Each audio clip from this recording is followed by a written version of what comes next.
So thanks everybody for joining the January webinar for the Stockton REI Network. This is actually going to be the first webinar that we have for January. We actually have another webinar scheduled for next week where we're actually going to talk about the 1031 exchange tax opportunity for a lot of real estate investors. But for this presentation, for this webinar, we have a very good friend of mine, Derek Clifford, who's going to be presenting on his real estate experience. And we're going to be here as a group to ask and kind of share ideas, share questions, and kind of gain and learn from each other. So in terms of agenda, we're going to start off with introductions. We're going to talk about out-of-state investing with Derek. We're going to have questions and answers throughout the presentation with Derek. And then at the end, we'll have announcements here. So I do want to get started on introductions. I would love to get to know a lot of you and make sure that we're gaining as much knowledge from each other. With that being said, I'll kick it off with introductions for myself. My name is Willie Marquez. I've been born and raised in the Stockton, California area. Currently live here now, and I've been investing for about 8 years now. Most of my properties are based in California, mostly single family condos that I rent out, but I do have out-of-state experience, largely thanks to Derek and his mentorship for getting involved and investing in the Indianapolis market. And so what I'm looking for is just people who are interested in learning about investing. Anything I can do to help, I'm here as a resource. A lot of people ping me for ideas or articles or contractors or realtors. I'm always here to help. That's currently what I'm looking for. And if I'm hoping to learn from Derek some tips and tricks on how to pick neighborhoods in out-of-state markets and how to get creative with funding. With that being said, I'm going to go and call out other people to introduce themselves, and then we'll just go down the list there. So Elmo, if you don't mind going up next, and then we'll follow up Elmo with Hobie. Hey everyone, my name is Elmo DeSala. Born and raised in Santa Clara, California, but now living out here in the Valley, out here in Lathrop. I don't really have any real estate investing experience. That's why I'm here to learn. I do own a couple of properties, which I do manage, but I think it's time for me to actually get my own. And what I'm looking for is actually deals within, actually anywhere, out of state, just trying to get my first one under my belt. Awesome, great, thanks Elmo. Hobie, if you don't mind going next, and then Nair will follow up. Yeah, so as Willie said, Hobie Day, born and raised in Lodi, but currently living in Stockton. Real estate investing experience, I just bought a house hack about 1.5 years ago. That's basically the extent to it, but I'm looking to purchase another property here in the Central Valley this year, as well as one more out of state, currently targeting the Charlotte Metro in North Carolina, possibly looking for some referrals there. I'm starting to form a team there, hopping on some calls tomorrow actually with some realtors, start networking with them. And also similar to Willie, looking for some creative financing ideas. I do have a W-2 job as well, so I think I could have a pretty good chance of getting pre-approved in that way, but I'm hoping to use other people's money instead of my own and preserving my own capital. So yeah. Great, Nair, if you don't mind going up next, and then we'll go to Julie after Nair. Great. Hi, I'm Nair Munoz. I'm in Castro Valley. Grew up mostly in the Bay Area, San Francisco, Oakland. Only houses I've owned have been houses I've lived in. Didn't have the brilliant idea to house hack, but now I'm settled in with kids and that's not going to happen. I've been looking out of state. I actually put in my first few offers in the last couple of weeks in Colombia and didn't get any accepted. And now I feel like, what do I do now? But so I got to keep going. I did it through Roofstock, just because they made it super easy. They were part of a portfolio. So I kind of stumbled upon Columbia, South Carolina because of that. But otherwise, I have been looking in Indianapolis and Chattanooga. So I know where at this point, finally, and it's just a matter of finding the right properties. I've been in the cannabis industry for about a lot of years and I finally have something to show for it. And so I'm ready to invest. So. Great, welcome Nair. I'm glad to have you here for the first time, and also first timer Julie. And then after Julie, we'll go with DJ. Julie, it looks like you're muted. No worries. Sorry. Hi, my name is Juliana. I live in the Sacramento area, and I recently just started in the investment business. Me and my partner, we actually have a renovation company. DJ Dawson, he actually invited us. We work on some of his properties. But we recently ran into a investment opportunity, and we're writing up an offer tonight, actually. Seller seems motivated, and we're just looking to find some funding and, get started with that.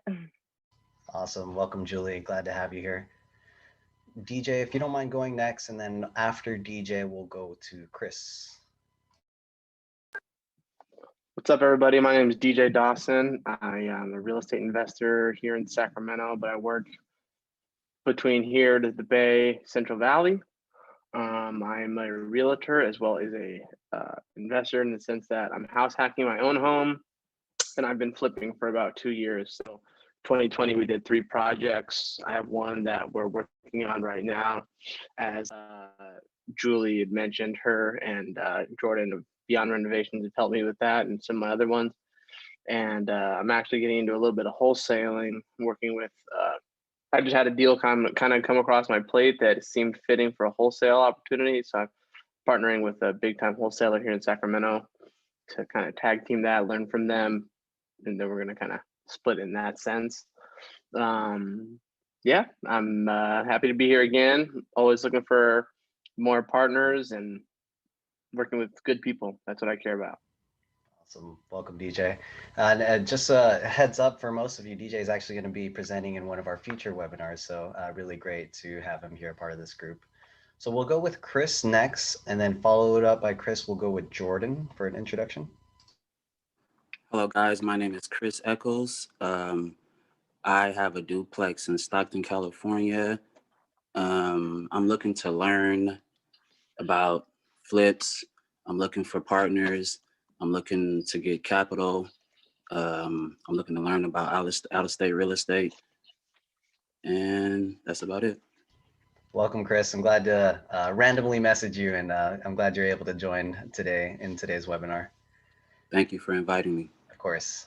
Jordan, and then if you don't mind introducing yourself, and then we'll close out with Derek Lind, and then I'll transition over to Derek Clifford.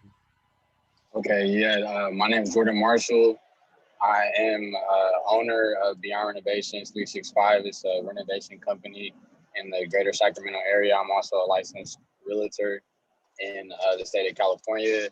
DJ Dawson, also a real estate investor / agent, invited me and Juliana to this meetup, and I'm glad to be here. I'm also looking to acquire an investor potentially out of this meetup that's interested in investing some money in a deal that we are soon to have under contract. And yeah. Awesome. Welcome, Jordan. Appreciate you taking the time to join us tonight. No problem. Thank you. We will close up the introductions with Derek Lind, and then I will take the mic after you finish, Derek. Okay. Hey, I'm Derek, and I'm relatively new to real estate investing. I currently own one property out of state in North Carolina, Fayetteville, and I'm actually currently under contract right now for a second one that I'm, we'll be closing on Monday or something. Interested in figuring that out. Hopefully that'll work out well. It's more of a turnkey than the previous one was. And I'm also interested in the San Antonio market as well. And I'm looking at possibly buying an actual turnkey from a turnkey provider, whereas this other one is just on the market, finished product, ready to rent. So what am I looking for? Just more knowledge.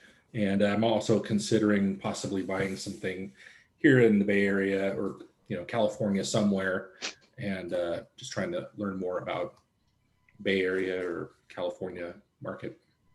Awesome. Thanks, Derek, and thanks again for returning and joining the webinar. Appreciate you coming every time we have one of these. With that being said, I do want to take a few minutes to introduce Derek. I'm sure a lot of you have been drowned in emails about registering for this webinar, and I think it's a really great opportunity for us to talk about out-of-state investing. It sounds like from the group, there's quite a bit of interest or people who are already currently investing out of state. So I thought I'd bring in my network of working with Derek Clifford here, who has been pretty much a mentor to me throughout my real estate experience, especially for my investments in the Indianapolis market.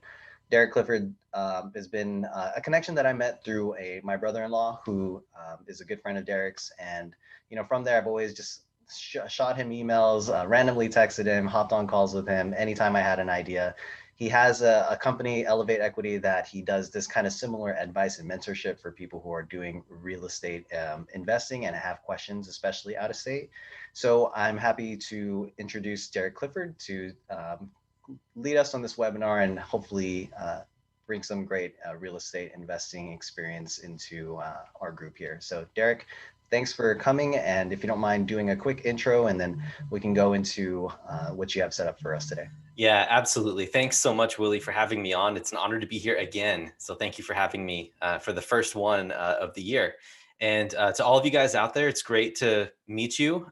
Great to see what kind of levels of experience you guys are all at, and great diverse crowd. So it's exciting to be here and to help you guys out in any way that I can.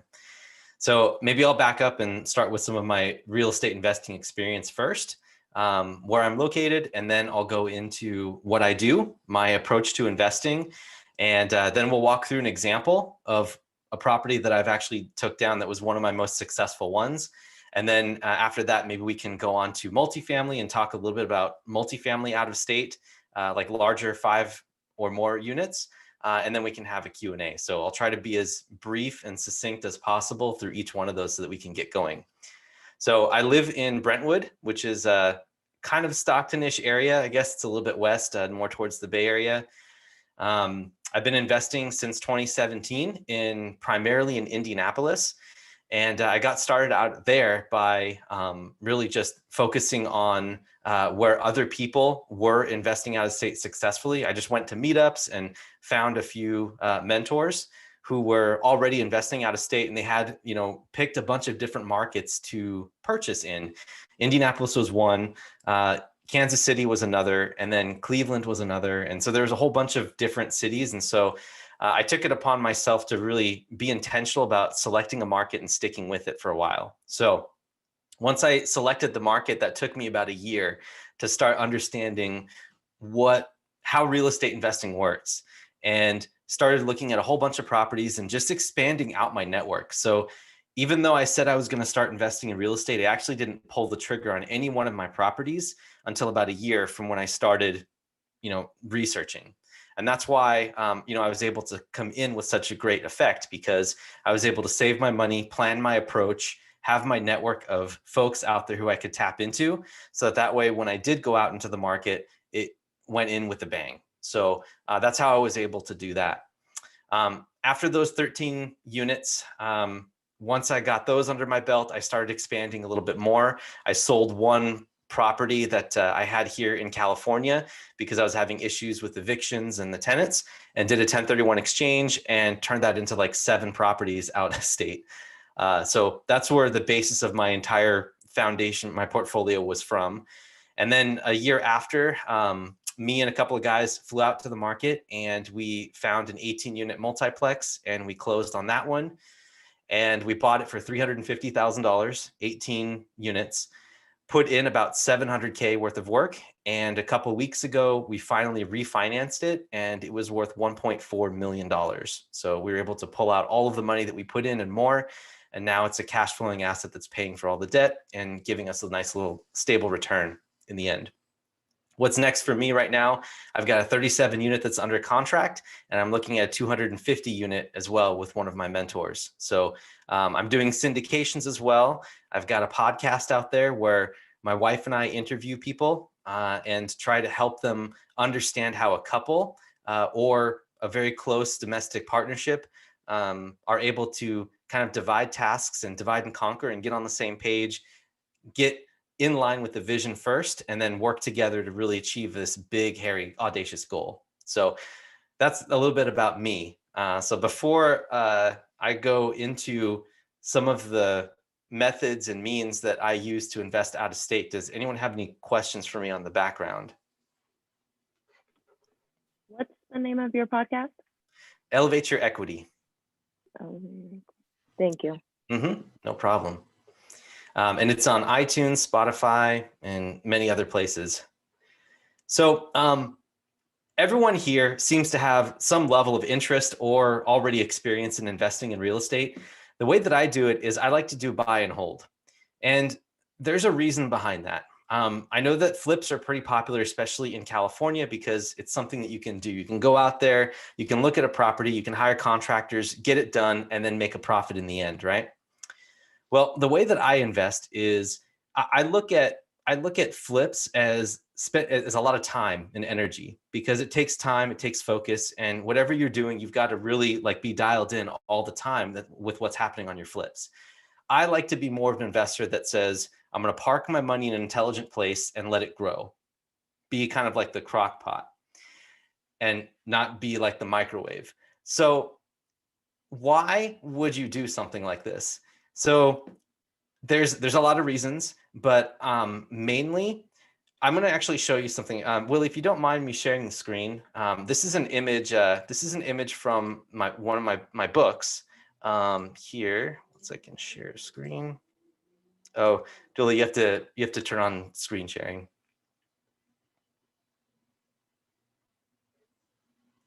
All right, cool. So here's the thing, right? Many of you guys may already know this, but we're in the West Coast right now. We're on a coastal appreciation driven market. So in order for us to buy a rental property that's worth $1 million, which is kind of the average here in the Bay Area, and sometimes somewhere in Stockton, obviously it's a little bit skewed. It may not actually be this expensive, but I think you'll get the picture. The rental income for this $1 million is only 0.35% if you put it out in a ratio, right? Yeah, you do get more appreciation, and the value in 5 years will be pretty high. But while you're holding for that entire period, there's a cash outlay, because you still got to pay a mortgage and you got to pay the expenses. And so you'll be spending $130,000 of your own money over a period of 5 years in order to get your 1.35 out. Okay. Whereas over here in the Midwest, where I like to buy property, the purchase price is $100,000 for a reasonable house, and the rental income is about $1,000. So you can see that the ratio is way, way tipped in your favor. So the difference between, let's say you had $250,000 just sitting around, that would be a pretty cool problem to have. But if you did, you could buy one house in the Bay, or one house in like an expensive California market on the coast, or you can buy 10 of these guys, right? Because it's the same, $1 million. You got it in one house, or you've got it in 10 houses out of state. And so that allows you to bring in $10,000, because it's 1,000 times 10, for the $1 million that you're putting in. And in that case, even though the appreciation may not be as good, you are able to cash flow positively while you're holding that property every single year. So you get to choose the exit. You get to choose whether or not you're going to sell a couple years after you buy it, or it's going to be a lifer, you're just going to hold on to it. And the other reason is you have risk mitigation, because when you have 10 houses, if one person leaves, or if an air conditioning breaks in one property, right, that's only one in your entire portfolio. So you can afford to take that hit because you have other properties that are offsetting some of that. That's not necessarily the case over here. Not only are you only getting $3,500, in this particular example, which isn't enough to even pay the mortgage itself. But if you don't have a tenant in there, not only are you paying the expenses, but you're also paying the mortgage without having, the benefit of that. And when there's no tenant in one house, there's no tenant. But if you have a portfolio of 10 properties, you have mitigation, because if something happens to one of them, then you still got the others to help offset things. And then when you have this type of setup too, you have diversity because you can buy in different areas of town. So if something's happening in one spot of town, you'll be alerted first because rents will start rising and you'll be like, oh, I should probably, put more money over here in this one. And then you can also buy different types of asset classes. You can buy really rough properties, and then you can buy really nice properties with this approach with the same money if you're going into a market that allows you to do that, right? So that's why I'm a huge proponent of using out-of-state markets to help kickstart your investing career. And to be honest with me, I had rental property before I even had my own private residence because these costs over here are so prohibitive. Even getting a 5 or 10% down payment on a house is pretty daunting. But over here, you can, with Bay Area jobs and Bay Area salaries, it's a lot more achievable to get that down payment for 1 or 2 properties right away. So that's one of the reasons why I'm looking at Midwestern cash flowing properties, because of the rental, income to purchase price ratio that's very favorable for you, and that will allow you to hold it for however long you want. And there's no limit to how much you can scale. Okay. So that's why I do it. Now, the next thing is what the best out-of-state operators, what they do is they make sure that they study their market well. So they go in, they make sure that whatever market they pick is one that is either in their sphere of influence. They have, some sort of connection there, or they know the market well, or their parents grew up there, or you grew up there, or you have family there. Those are important things to consider, but also economics, jobs, income growth, population, where are people moving, and what are like on the, where are all of the, where's the attention going, and where's Amazon going, and where is, FedEx going? So when you're following those, wherever jobs get created, that means that people will be following it and incomes will be going up because there's more jobs and more economic activity there. So there are a few places you can look online for that, but you can use the US Bureau of Labor Statistics. You can just Google that, and they have data on the every county in the US if you're there in that at this point right now trying to look for markets. So the best properties themselves though have value add components. So if you're going to walk in and try to get a turnkey, right? I think I heard either Derek or someone else looking to get a turnkey. When you do a turnkey, it is an easy way to get into the market. But when you're buying a turnkey, you're kind of, you don't have any control over the property manager, or you don't have any knowledge of who the property manager is unless you have a relationship with them. So when you buy a turnkey in a market, you're kind of going in blind. You're just making a commitment into a market and a property that seems to look good, but you don't really know how well the operator is, or what area the property is in, and whether or not you're getting ripped off. There's some studying that you can do around that, right? And you can talk with people, but I'm strongly of the proponent that in order to build a system and a portfolio in a market, you've got to have a great set of people behind you. And that starts by being very clear about your criteria. And that's the next step, right? Once you have your market selected, now it's time for you to get to study up the market and actually get some criteria down. When you understand what your criteria is, if you come to a broker or an agent, right, and you talk to them and say, look, I'm looking for property that's between $100,000 and $150,000, and I want it to rent between $1,000 a month and $1,250 a month, and I want it to be in these areas, how much better of a response do you think you're going to get versus someone that says, I'm looking for a rental property in Indy? If you come to them with preset criteria, they're going to take you more seriously. You're going to get access to the deals that you want to see the best, right? And they're going to do the work of finding the properties for you, because that's what they do. They live in that market, and they know that when you win, they will also win. So you want to look for those synergies where both people are winning together, you and the agent. And I'm not saying you have to pick just one agent to work with. You can work with multiple agents. And I just think it's a really wise idea to make sure that you find one really, really good rock star by going on Bigger Pockets, asking other investors who have already invested there, just finding one rock star agent or one rock star property manager who can refer out to other people that are also rock stars. Okay. So that's really, really important to make sure you have the best people behind you when you're investing out of state. And then I would recommend too, it's not required, but I would recommend that you fly out to the market and actually meet some of these people face to face with criteria in hand. because the best way that you're going to succeed in the market is not if you buy one property in Memphis and then one property in Phoenix and then one property in Detroit. If you have your properties all spread out before you start getting some passive income in, you're going to have to start building teams in all of these different areas.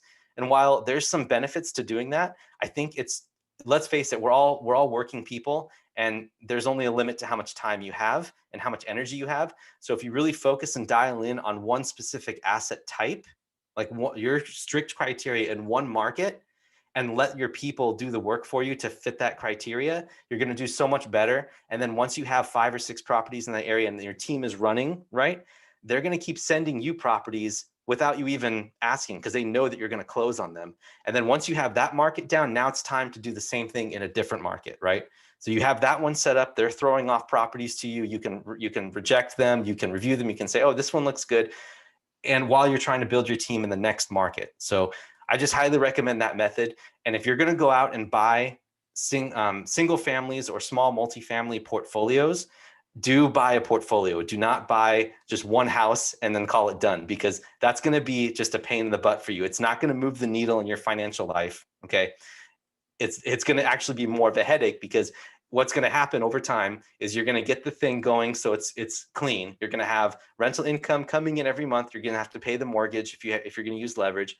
The money is going to come pouring in, but then one time, or 1 month out of the year, you're going to have the AC break, and you're going to grumble because you've got to go in and spend $3,000 to fix the thing, right? And you're like, man, I hate this. This thing it's not working, right? Or you get really irritated, even though you've been making $300 a month for the past couple of years. That's going to come in, it's going to really irritate you, and you're going to want to sell. But if you have an entire portfolio of properties, then all that means is that you either don't take income that month, or you take less income. So I would just encourage you guys to think about that, because there's a mental aspect to holding a portfolio that's so much more sustainable than just doing one property, whether it's on the West Coast or it's an entire portfolio. Okay. So anyway, that's the next step, is to identify criteria. I kind of went on a tangent there, but I just like this.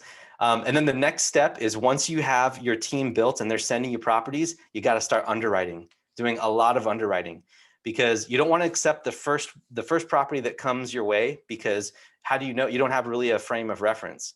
So once you start underwriting the properties, you're going to have a feel for what a good deal is and what's not a good deal. And you're going to start to get a feel for because you've already pre-selected regions of the city. So you should start to understand what type of rents you should be getting. And that just helps you make decisions a lot quicker. Okay. Then once you go from there, hopefully you're able to close on your first property. Now it's all about networking. Once you have your first property, that gives you legitimacy. Now you can start talking with other property managers, other investors. That's really key too. Other investors who are there, and you can ask them tips. You're like, hey, I'm an investor. I have some property out of state.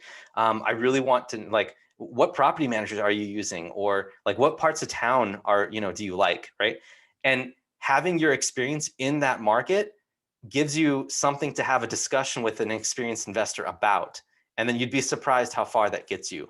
There's a lot of investors out there like me who really wants to help people, but when they ask me questions that are so broad, I can't quite give them a specific answer. So you have to be the one that's doing a lot of the work up front to at least identify what areas and criteria you want for me to be able to help you more. Okay. And then after that, it's pretty much just set on automatic. So I've said a lot of things, and I went through this process over a year and a half. So don't be discouraged, because it doesn't happen right away. So don't be overwhelmed. It's just a process that you follow, but it works every time. And every time I talk with an investor, they went through something that's very similar to this process. So I would just highly recommend that if you're going to start to do out-of-state investing and enjoy some of those passive type of returns that you can get from being hands-off and just enjoying cash flow, is that you build a portfolio and not just buy one single property. Okay. All right. So now with all of that stuff out of the way, I want to go ahead and show you guys. Do you guys want to see a before and after and some underwriting of an actual property that I had bought? Okay. So let's do that. So let me go ahead and share my screen. Okay, so this is a duplex that I bought in Indianapolis, and it's really hard to believe, but back in 2017 when I bought this, they were asking for $35,000 for this one right here. Okay, that seems like it's really low, and I will admit that that is very, very low. That is a very low cost. And how I found this one, again, it's the magic of being out there in the market. When you are belly to belly with an agent or with a wholesaler, right? The connection that you get with them is completely different, because the difference between you sitting there in their office and saying, hey, do you have anything coming up, right? Do you have anything that's coming on, coming on the pipeline? Because I want to have a first look at it. All they got to do is say, yeah, here's the address. Go take a look at it, and get back to me by today, whether or not you want it. And this was one of those situations where I was sitting in the office, right? We were looking over properties together, and I'm like, look, I'm actually looking for duplexes. Do you have anything that's coming up? And he goes, yeah, actually, you know what? Let's here, why don't you go take a look at this one? And so I drove by it immediately. I gave him a call and I said, I'll take this one. How much do you want for it? And he goes, well, we're asking 35,000 for it. I'm like, well, this thing needs a lot of work. Like, cause I was walking around the property and it did have a lot of issues with it. And I was like, it's gonna take at least 30 grand to fix this thing up. Like, the siding is falling down, like there's roots growing in the gutters and all kinds of things. So I knew that this was gonna cost some amount of money. But I also knew that in this area, because I had studied my criteria and talking with some of the other agents, that duplexes in this part of town were selling for $90,000 to $100,000, right? So this wholesaler, although he knew that the property was in a distressed situation, he knew that the only way that someone could buy it would be with cash, because it wouldn't appraise at all. So it's going to be someone's problem. And if he can move it quick right now, he might as well just give it to me, right? Because I'm sitting right there. I'm in the office. I'm there with him. I went to just go look at the property. So that's how this one kind of came about. So that's another reason why I recommend that you try to get something out there, build up a network, a small network, and start getting referrals and going out, driving out there to talk with those individuals. So Hey, Derek. Yeah, go for it. Yeah, before we move on to the actual analysis here, I was curious what your recommendation is for somebody in the current times where we can't really travel and fly out to a specific out-of-state region. What would your recommendation be in that perspective? Yeah, I mean, that is definitely a challenge. I would recommend that you still try to network with as many people as you can, except, people aren't as open to phone calls and Zoom calls if they don't know you. They are open to sitting down and talking with you because it's in their turf. They don't have to go anywhere, right? So that's why the barrier to get to see some of these people are easier when you're out there. But I would say that the best thing to do is to reach out to other investors who are there to ask for an intro, right? Ask for an intro through another investor. That way you get a warm recommendation. So, if you're looking to get into Indy, whether it's Willie or myself, we may be able to help you with like a phone call or at least get you going, but you have to be prepared. You have to make the phone call count by doing your homework. Does that answer the question? Yep. Thanks, Eric. Yeah, no problem. So real quick to get through this so that we can have time for some questions afterwards. This is a calculator that I put together where you can either type in whether or not you're going to buy with cash or you're going to finance the property. And if you finance the property, it shows up like, okay, are you going to put the rehab into the loan, and what is the loan going to look like? But in this particular case, this was a cash property. We bought it for $28,000 and we ended up needing to put $35K in effort into it. Closing costs was about 2. So our all in is 28 plus the 35 plus the 2, which brings us to 65. And then our after repair value, which for those of you flippers live and die by this number, that is the amount that we expect to see the appraisal for once the property is done. So, we get in, do our rehab, and then suddenly the property is worth 105, because when they make property determinations, they don't care about how much money you put in. They just care about the condition of the property itself, right? So if it's worth 105, then we were able to get a 75% loan to value on it, which meant at 5% and 30-year AM, which meant that we were able to pull out 78,750, which is more than the 65 of the cash that we had put in. So basically, for closing on this property and doing it and fixing it up right, we ended up with cash into our pocket net after the whole thing was said and done. In addition to that, the rental income was $700 per side, right? So we had $700 per side. So putting in, you know, all these numbers for expenses, this is also important, and we can talk about this another time. But you put in your expenses, and for me, I was getting a net operating income at about 743, and then after the refinance, I had to pay 423 for the loan. But I was making $320 cash for a property that the bank paid me to own. Okay.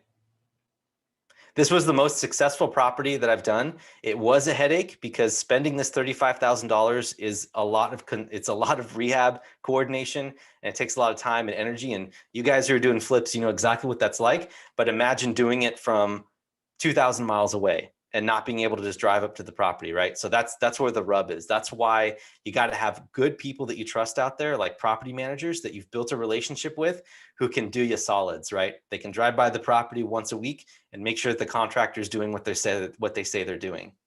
Because no kidding, I have had a contractor that has sent me progress pictures from another project and said, here I am, I'm done with this, right? And I sent him money. So just be careful. When you're out in Indy or some of these cash flowing markets, do not tell them immediately that you're from California, because all they see is dollar signs over your heads. So that's all I got to say. And then I'll show you some of the before and after pictures. This is before. This is what one of the sides looks like. This was actually the clean side. I don't have pictures of the other side because the other side was there was I think bed bugs in it and stuff, so it was pretty nasty, and so no one wanted to go in there. But this is what it looked like before. You can see it's kind of trashed and there was asbestos everywhere and all kinds of things. And then this is what it looked like after the rehab was done. I know it's a little bit blurry, but yeah. So you can see, I mean, they did a pretty decent job here. Not perfect, but this is a rental property. So in Indiana, it works. It's not loading. There we go. So yeah, that is my out-of-state investing journey. So at this point, you guys, like, I could go on, we could talk about multifamily as well, but I'm actually going to open that up to the question section, Willie. I want to make sure you have enough time to close out and keep on schedule. Yeah, if any of you have any questions, feel free to take yourself off of mute. It's definitely an open forum for you to ask any questions you have here. What was one of your main platforms that you used, like, to grow your out-of-state team, would you say? Yeah, I think Bigger Pockets. Okay. That was probably the biggest one, because there are lots of active investors who just want to help on Bigger Pockets. And so, you know, one question and one answer can lead you to a contact. And then when you reach out to that contact, they will lead you to more people, right? But the key, though, Julie, is to make sure that whoever you're contacting on Bigger Pockets is a quality person. And sometimes much of the homework is in determining whether or not that's true, if that makes sense. Yeah. Thank you. No problem. Good question. So Derek, I got a question for you. So about your comment about having people, property manager go and look at your contractor's work and that kind of thing, or a realtor or something. How often do you need to compensate them to do that? Like for a property manager, you can imagine it may be in their benefit to get this rental up and going, but I've had some pressure back from them that just call me when it's ready to rent, and that's all you get. Yeah. So I will admit that after a few properties, if you already have a portfolio with them, they'll give you more preferential treatment. Mm-hmm. I think that's something you just got to work out with your property manager. Sometimes if it's $50, right, as long as you're getting something that's worth it, like you're getting video or photos, then that could be worth the check in itself, especially if you're spending tens of thousands of dollars, right? But I think doing something reasonable, and the good news is that in Indiana or in the Carolinas or in Arkansas or wherever you're investing, generally the hourly rates for plumbers, for roofers, for everyone is like a third of the price it is here in California. So, when you say you know, I'll pay you 40 an hour. They're like, oh, cool, I'll do that. And they're happy, right? But yet we get what we want. But I think to further answer your question, Derek, I think that over time, as you build your relationship with your team inside of that market, pretty soon you'll find that that doesn't even become a problem anymore. And if you end up finding another investor who you partner with or you're talking with, they'll even who are live local in that market, they'll just do it for you. You know. I had a question about selecting neighborhoods. So I've gotten down to the cities or the local areas, but getting it to that next more granular level of which neighborhoods I'm kind of struggling there. And you know, what's a B class, what's a C class neighborhood? It's without being able to drive the streets and see if it's somewhere I feel safe driving at night, or, you know, I'm just wondering I mean, I've kind of stumbled through some ways to do it, but I haven't really found an elegant kind of way to analyze or look at that. Okay, well, I'd be curious to hear what ways you have. I mean, some of the things that I'm about to say you probably know about already, but I would recommend, you know, using Google Street View as much as you can. Sometimes it's not up to date, right? That's one thing. And you know, that in combination with the satellite view, because sometimes you'll get lucky where the satellite view is more recent than the street view, and it's like within the last month or so. But it's really hard. It's really hit or miss. So I don't really like to rely on that. The other thing you can do is you can look for solds on Zillow and Redfin if you're doing single families. If you're seeing that there's a whole lot of newly renovated properties in a certain area, like let's say you see a bunch of solds on one street where like the price is really high, and when you look at the listing pictures, it's like nice and clean, right? And same thing with the rental properties too. With the rental images, you can check on a street if you suspect a street to be good.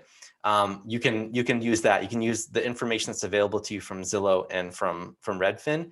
But my favorite way to do it is probably a little bit more creative and outside of the box. And it is talk to your property manager. Find a property manager, right? Reach out to them and say, what neighborhoods and what streets do you like right now? Or if you have a contractor that you like, they're always driving around town. And so they'll see where the rehabs are going and are not quite captured, you know, in the in Google Maps or in comp sales. And so you need to, in order to know what that is, you have to be able to have someone that's there in the ground. And your property manager, whether you have one property with them or you're looking for property, they will steer you in the right direction. At least good ones should, or other investors. Right, that's helpful. Thank you. I hope so. I know it's probably not the answer you wanted to hear, because I know I like to be able to go and say, oh, this street is great. Like, I'm just going to concentrate on that street. But generally, if you let your agent and your property manager know that you're looking for property that meets certain criteria, they'll start steering you in neighborhoods that kind of fall that way. So you shouldn't have to necessarily do all that by yourself, because that will take a lot of time, because there's a lot of neighborhoods, there's a lot of areas of town.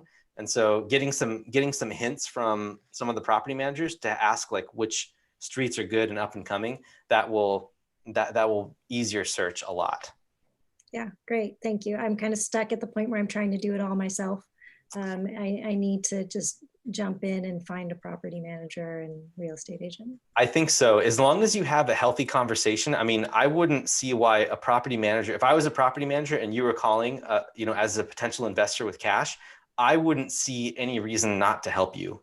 There's no reason, like, because, you know, I mean, all it would take is calling them up and asking them a general question like, hey, I'm looking to invest in the area. Like, where would you want to manage property, or what areas are up and coming? And then call a few of them, like, to see if you can triangulate in a certain area. Because if two separate agents or two separate property managers recommend a certain spot, then you know you found something that's definitely up and coming. Great, thank you. Mm-hmm. I had a suggestion about that too, that issue. And that is, if you look at Trulia, they have a crime mapping thing. I don't know what your guys' experience is with how good that is or not, but that's one data point. And I think the other data point is the school ratings. And I think that what school districts they're in will make some impact on the neighborhood. I agree. I think in Indy, the schools are terrible everywhere. And the schools that aren't terrible are in their own townships, like their own like little areas. And you can tell right away because the comps in that area are just through the roof. So, to find out like where the edges are moving, I agree. I think the crime maps on Trulia will help you figure out where the edges of bad to good is. But if you're looking for more granularity on streets and neighborhood levels, you're going to have to talk with property managers because they'll know what streets are being rehabbed and where it would be good to park your money and which direction it's moving. Yeah, good one, Derek. Hobie, I saw you come off of mute there. Did you have a question you wanted to ask? No, I was going to actually mention the exact same thing Derek said. Awesome. Cool, man. Great minds think alike. Just a quick time check. We have about 8 minutes.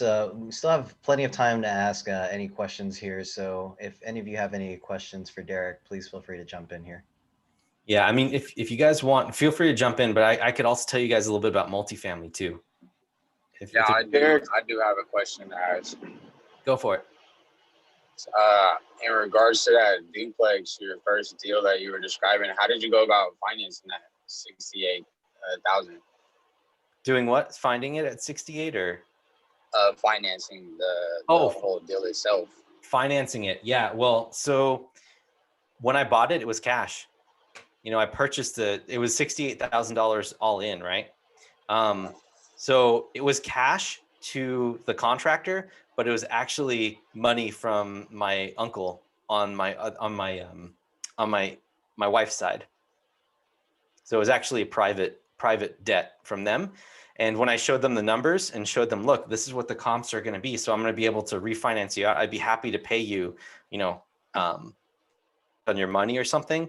And it worked out well. In 3 months, he got his money back. I got paid cash in pocket, to refinance. So it worked out well. And did you guarantee him like any interest on his money at all? Or? Yeah, I gave him like half a point to originate it, which was really small. I think it was like $1,000 or something. And then I gave him an 8% annualized return. Okay. Which is pretty good. I mean, that's good money. It's kind of like if you're gonna do if you're gonna do hard money for flips, right? If you're gonna bring in hard money, that is, I mean, DJ, you could tell me it's like 10 to 12% right now, right? Yeah, and you got to pay points. Yep. Mm-hmm. So I think that the best way to do it would be to, save up your cash and do a BRRRR that way. Or if you can't do it, then just finance it. Just put a down payment on the property, and then finance it if the rehab comes out. And there are some financing options where if you're working with an investor who's there, or if you have a portfolio in your market, you may be able to get a bank to convince you to lend you money out for the rehab. So you can put in 20% of the purchase price and then 20% of the rehab, and they'll fund 80% of everything else for you. But when you work with the bank directly, a local bank, they're kind of a pain in the butt about draws. So you got to they're going to go visit the property and they're going to be really like sticklers before releasing money to the contractor, and that could get you in a pickle. So I would recommend that if you do that, you partner up with someone who's local there, or you already have an existing portfolio or strong, team there that you can bounce ideas off of. Yeah. Great. Thanks. I hope that answered your question, Jordan. I know it's a complicated one. Yeah, no, it seems like I'm on the same route. I'm trying to actually secure a gap funder in a sense, like how you did with your uncle, for a project for a property that I'm soon to get under contract with my company, and hopefully we can renovate, flip the whole thing ourselves. Yeah, and it's just a start to a real estate portfolio we're soon to build. If you have any, just real quick, if you have any family members who may have like a retirement account, you can get them you can pay them a return and you can have them invest with you with their IRA. So that might be one way to do it too.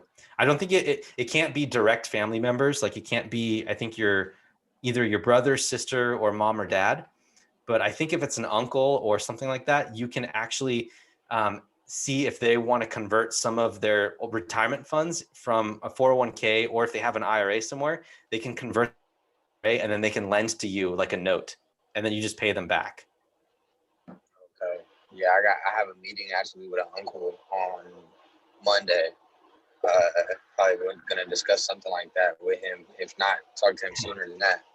Maybe, yeah, if you want, like, make sure you talk with him about a self-directed IRA. And if he has eligible funds, you can set that up fairly easy, and all the custodians will help you do everything. Like the people who facilitate the self-directed IRA, they'll do everything for you. You just ask them what you want, and they'll send all the paperwork to him, and then they'll issue you the funds, and then they'll give you instructions when it's due.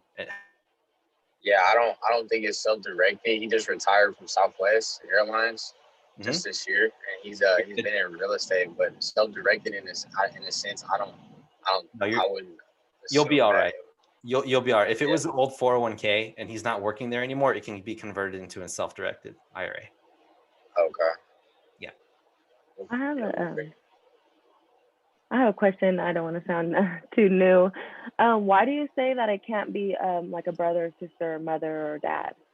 Yeah, good question. So the IRS will not allow you to use retirement funds to invest in anything that's closer than an at arm's length transaction. Because let's put it this way, right? Let's say that you had your own retirement funds, Julie, right? Mhm. And you decided to use that to buy your private residence. That's not what retirement funds are for.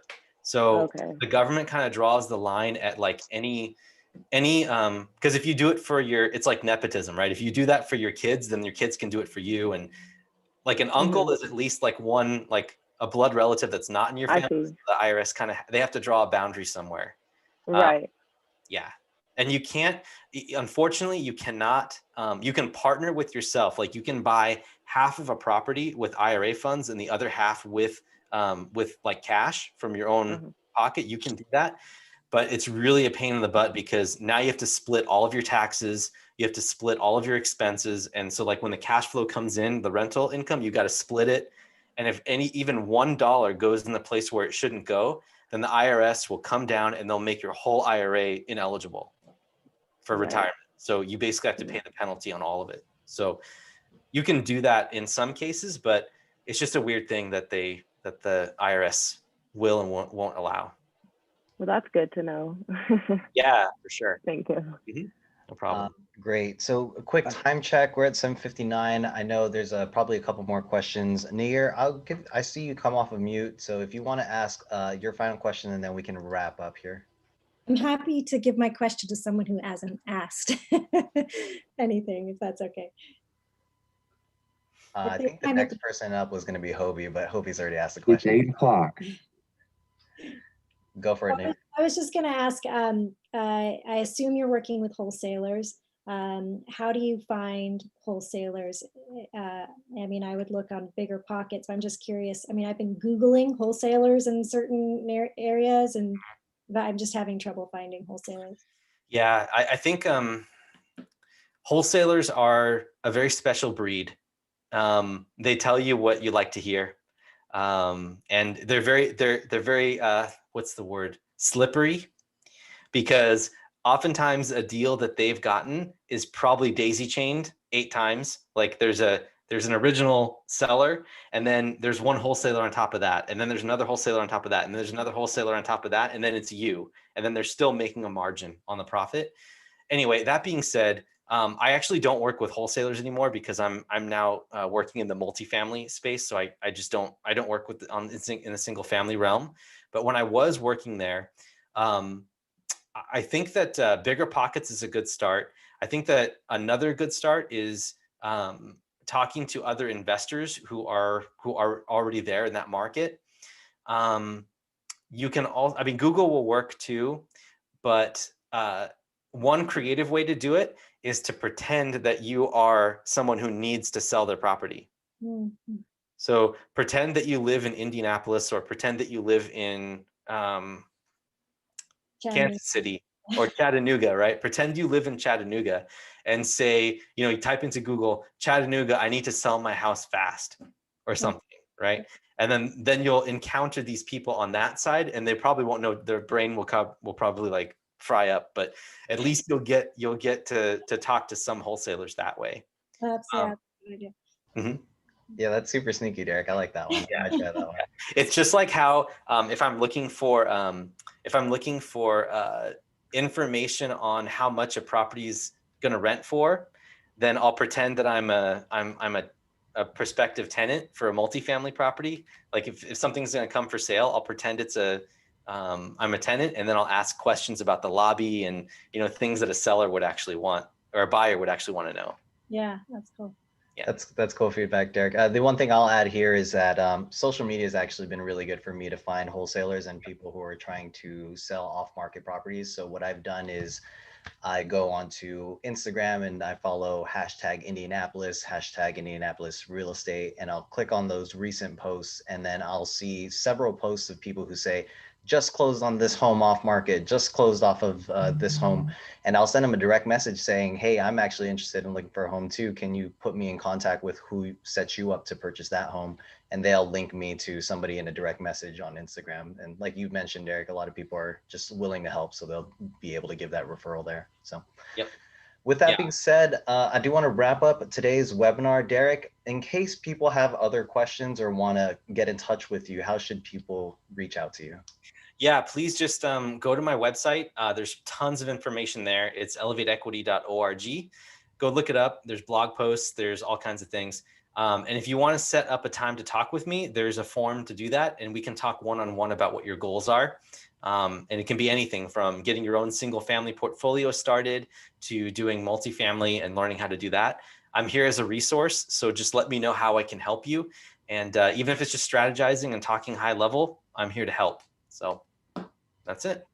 Awesome, Derek. Thank you. I appreciate it. And I will wrap up with the announcements here. Join us on Slack. We talk actually a lot about real estate investing, the statistics, market trends, and there are quite a few people who are listing off market properties on Slack. So go ahead and jump on via email. There is a link to Slack in the emails that I send out. And then we're actually going to be talking about the 1031 exchange in next week's webinar with Dave Foster. He's very prevalent on Bigger Pockets. I actually connected with him because I put my horror story on losing a lot of money through not doing the 1031 exchange the proper way. And he direct messaged me and said, I'm happy to talk to your group. So he's based out of Florida. He's very experienced in 1031 exchange, and I'll be sending emails this week and next week for setting up that webinar. So I want to thank all of you for joining today's webinar with Derek. Thank you, Derek, for coming back, and hopefully we can have you on a future one here. So I appreciate you taking the time to talk to our group, Derek. Absolutely. It's a pleasure to be here, and I'm glad to help. Great. Thanks, Derek. And I thank all of you for coming. Those who've returned, thank you for coming back. For those who are new, thank you for joining for the first time.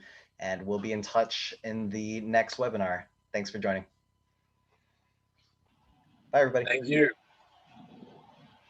Thank you. Take care. See ya. Thanks, Willie. Thanks. Thank you guys. Have a good one. Take care.